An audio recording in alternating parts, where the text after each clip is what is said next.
Kas elupuud ja mõrusool käivad kokku? Õige vastus on muidugi jah. Ma olen märganud, et paljud aiapidajad ei tea mõrusoolast kahjuks veel mitte midagi.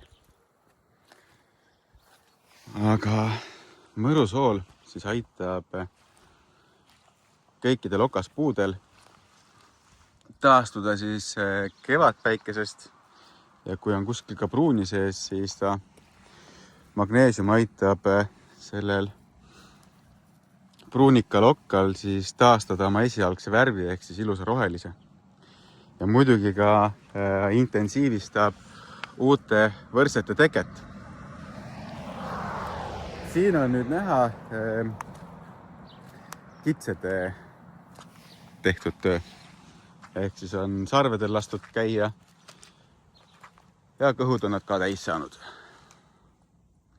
Et siin ma näen ainukese lahendusena kasutada siis mõrusoola ja pikaajalist okaspuuväetist, mida te saate ka meie käest muidugi.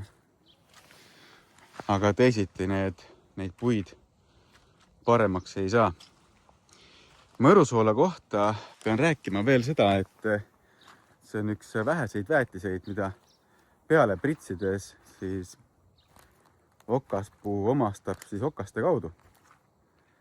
Ehk siis kui te näete, et kas elupuudel, muudel kuuskedel on mingisugused kohad, mis hakkavad minema pruunikaks, siis pritsides neid kohti pritsiga veeldatud kujul siis jõuab see magneesium läbi okaste sinna kohta, kuhu teda kõige rohkem tarvis on. Et see on siis kohene efekt ja annab kohe kiirelt endast märku. Muidugi, kui teil üle jääb sellest väetamisest, siis võite ka endale vannivette paar klaasi panna, siis annab ka teile seal väga mõnusa olemise. Ehk siis soolavann teeb ka meile, inimestele head, mitte ainult siis puudele. Aga nendele elupuudele jäid haisupallid ja triko liiga hiljaks. Et sõralised on siin juba käinud ja kahju on juba tehtud.